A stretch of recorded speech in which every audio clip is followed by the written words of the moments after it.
दोस्तों, इस वक्त जो है उत्तर प्रदेश के अंदर जो है गहमा गहमी शुरू हो चुकी है। तमाम पार्टियां जो है अपनी पूरी मजबूती के साथ जो है ताल ठोकने में जुड़ी हुई है। इसी बीच आपको बता दें कि मदनी फैमिली से जो टिकट देवबंद से दिया गया है, इसके बाद से है कहीं ना कहीं सियासी हलके में जो है अभी से ही हलचल शुरू हो गई है। एक ताज़ा बयान आया है उमेर मंदी साहब का। उसने ये कहा है कि असदुद्दीन ओवैसी जो है इस बार जो है तमाम गय्यूर नौजवानों को और ख़ास के मुसलमानों को हक और इंसाफ दिलाने की बात कर रहे हैं और इसी के साथ यही मैनिफेस्टो लेके वो आगे चल रहे हैं। तो इसी पे हम चर्चा करेंगे। हमारे साथ कुछ खास मेहमान जुड़े हुए हैं। हमारे साथ शेख मोहम्मद साबिर साहब है जो राजनीतिक विशेषज्ञ भी है और सोशल एक्टिविस्ट भी है। साबिर साहब, तो आपसे जानना चाहेंगे कि जिस तरह से जो है एमआईएम जो है तमाम जो वैसे सीट है जिसमें समाजवादी पार्टी का गढ़ माना जाता था पहले, लेकिन अब जो है उस सीट में जो है कहीं ना कहीं ये देखने को मिल रहा है कि समाजवादी पार्टी जो है सिटिंग एमएलए जो कि मुसलमान है उसका भी टिकट काट रही है और किसी और तबके को दिया जा रहा है और उसी का फ़ायदा उठा रही है एमआईएम और वहाँ मुस्लिम कैंडिडेट जो है उतारने की कोशिश कर रही है। तो आपको क्या लगता है कि ऐसे जो एमआईएम कर रही है इससे समाजवादी पार्टी को फ़ायदा होगा या फिर एमआईएम जो है अपनी तरफ गोल करने में जुटी हुई है? देखिए, मेरा ये मानना है कि सभी को जो है जितने भी पार्टी हैं सबको जो है लोकतांत्रिक हक है चुनाव लड़ने का। और दूसरी बात ये है कि इस बार जो देखा जा रहा है यूपी का माहौल और नौजवानों का जो दर्द है सीने में कि उन लोगों ने कहानी सुनते हुए अपने आबा अजदाद से अब आप दादाओं से सुना है, चाहे वो समाजवादी हो, चाहे बीएसपी हो, चाहे दीगर जितने भी सेकुलर कहने वाले जितने भी पार्टीज़ हों, तमाम ने मुसलमानों को छला है।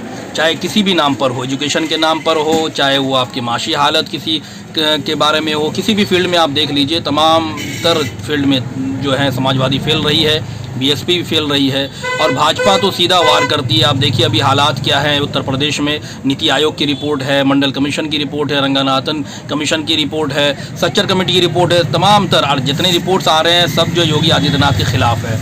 और मजलिस इत्तेहादुल मुस्लिमीन का जहाँ तक बात है तो ये जाहिर सी बात है, ये आपको मानना पड़ेगा और ऐसा मानना नहीं पड़ेगा बल्कि थोक के भाव में आपको मानना पड़ेगा कि बैरिस्टर असदुद्दीन ओवैसी साहब नौजवानों के लिए एक जो है मशाल राह है, नौजवानों के लिए एक आप कह सकते हैं कि अंधेरे में चिराग के मानिंद है।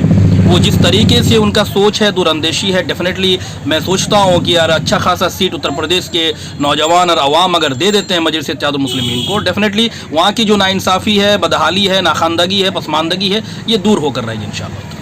आपको क्या लगता है जैसे मुजफ्फरनगर हो या फिर बहुत सारे ऐसे मुस्लिम बहुल इलाका है, विधानसभा है, जहाँ पे समाजवादी पार्टी जो है मुस्लिम कैंडिडेट को टिकट ना देकर किसी और बिरादरी को टिकट दिए हैं और इसी में जो है एमआईएम जो है वहाँ पे मुस्लिम कैंडिडेट को उतारे हैं, तो इससे क्या एमआईएम को फ़ायदा होगी?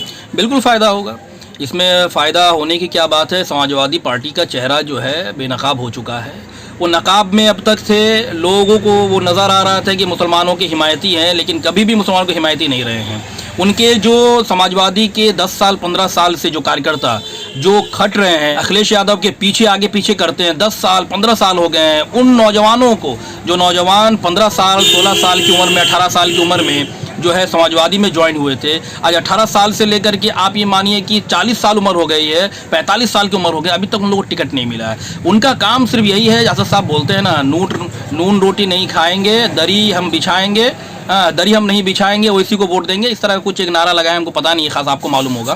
तो यही चीज़ है, दरी बिछाने का काम जो है कुछ लोगों का हो गया है। वो सेकुलरिज्म और लिबरल जो सोच करके हैं वो सोचते हैं कि भाई ये काम हम बोलेंगे तो हमारा फ़ायदा होगा।